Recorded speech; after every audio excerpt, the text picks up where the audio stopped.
মালদা, মুর্শিদাবাদ, উত্তর দিনাজপুর বেছে বেছে সংখ্যালঘু সম্প্রদায় যারা বহু বছর ধরে কোনোদিনই তাদের নাগরিকত্ব নিয়ে কোনো প্রশ্ন থাকার কথা নয়, কারণ কোনো সংখ্যালঘু মানুষ তো আর অন্য দেশ থেকে এই দেশে আসেনি, তাদেরকে বাদ দেওয়া হয়েছে। এর তো একটা চক্রান্ত আছে। নির্বাচন কমিশনের এই যে স্বৈরতান্ত্রিক আচরণ, নির্বাচন কমিশনারের স্বৈরতান্ত্রিক আচরণ এবং ফ্যাসিস্ট আরএসএস বিজেপির এই যে চক্রান্ত, তার বিরুদ্ধে রুখে দাঁড়াবে এবং এই লড়াই আজকে এখানে থেমে থাকবে না, এই লড়াই আরো তীব্র হবে।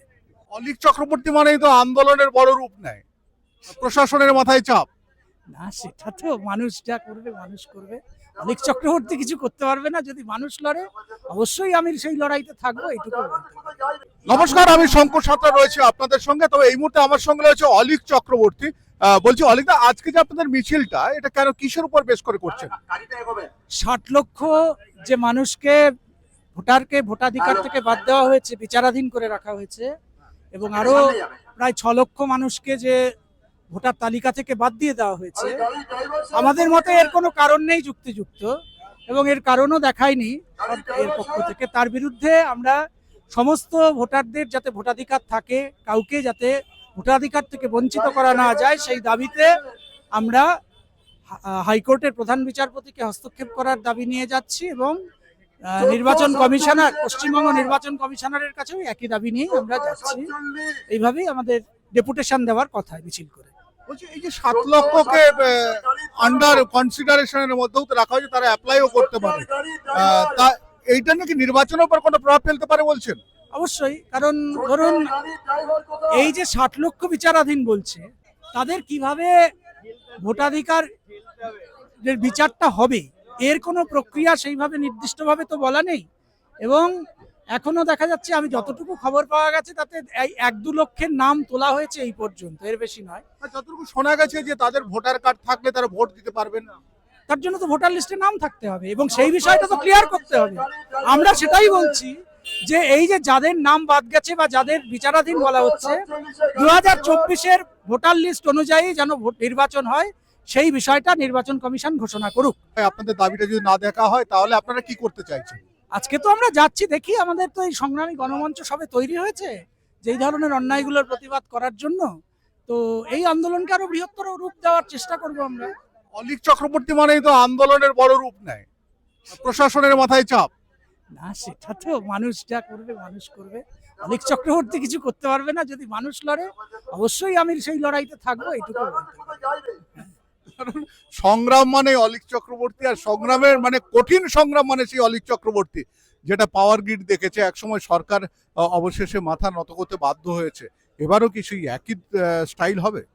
দেখুন, ইতিহাস মানুষ তৈরি করে, এবং হ্যাঁ, অবশ্যই সেখানে একটা ডিরেকশন, একটা নেতৃত্বের প্রয়োজন হয়, কিন্তু যতক্ষণ মানুষ সেটা না বুঝতে পারছে, মানুষ সেই লড়াইতে না নামছে, তো আমার আশা যে পশ্চিমবঙ্গের মানুষ এই ধরনের যে অপরাধ, এই ধরনের যে অন্যায়, সেটা মেনে নেবে না। অতি দ্রুতই তারা রাস্তায় নামবে। ইতিমধ্যেই বিভিন্ন জায়গায় এর বিরুদ্ধে বিক্ষোভ হচ্ছে।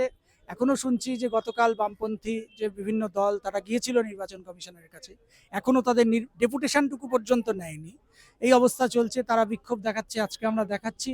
চেষ্টা করতে হবে যে সমস্ত বিক্ষোভ, সমস্ত মানুষের যাতে ঐক্যবদ্ধ একটা রূপ নির্বাচন কমিশনকে বাধ্য করতে পারে যে এই ভোটাধিকার বা এই ধরনের অন্যায্য যে পদক্ষেপ, ভোটাধিকার কেড়ে নেওয়ার পদক্ষেপ, সেখান থেকে তাকে সরে আসতে, তার জন্য লড়াই হবে, যতদূর যেতে হয় যাওয়া হবে। এটার মধ্যে কোনো রাজনৈতিক চক্রান্ত দেখছেন? এই যে নাম বাদ যাওয়া, আপনাদের যারা গেছিল তাদের ডেপুটেশন না নেওয়া। একেবারেই, এটা তো পুরোপুরি রাজনৈতিক ভাবেই করা হচ্ছে। কিরকম?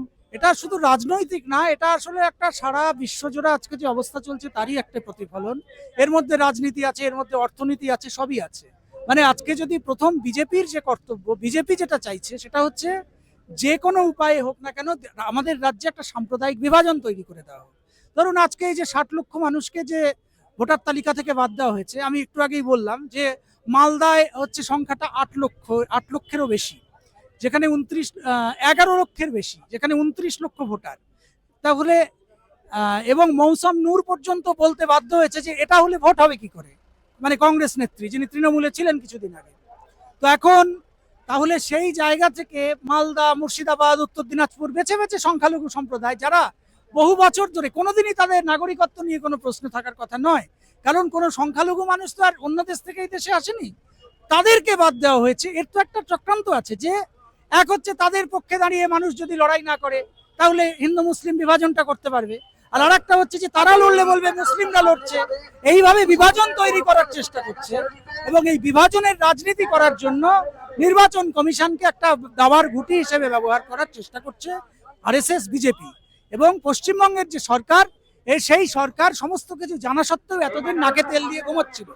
এই হচ্ছে অবস্থা, তার বিরুদ্ধে আমরা লড়ছি এবং আশা করব যে সারা পশ্চিমবাংলার সমস্ত গণতন্ত্রপ্রেমী মানুষ দলমত নির্বিশেষে নির্বাচন কমিশনের এই যে স্বৈরতান্ত্রিক আচরণ, নির্বাচন কমিশনারের স্বৈরতান্ত্রিক আচরণ এবং ফ্যাসিস্ট আরএসএস বিজেপির এই যে চক্রান্ত, তার বিরুদ্ধে রুখে দাঁড়াবে এবং এই লড়াই আজকে এখানে থেমে থাকবে না, এই লড়াই আরো তীব্র হবে। অলিক চক্রবর্তীর কাছ থেকে এতক্ষণ শুনলাম, অলিকদা যেটা পরিষ্কার ভাবে বললো যে এই যে এত মানুষের নাম বাদ যাওয়া, বিশেষ করে যেটা মুসলিম প্রধান জেলা রয়েছে মালদা, সেখান থেকে 8 লক্ষ নাম বাদ যাওয়া, এটার মধ্যে সবাই বোধহয় একটু অন্য রাজনৈতিক গন্ধ দেখছেন। আমি শঙ্কু সাত্রা রয়েছে আপনাদের সঙ্গে, ইন্ডিয়া নিউজ 24 দেখতে থাকুন।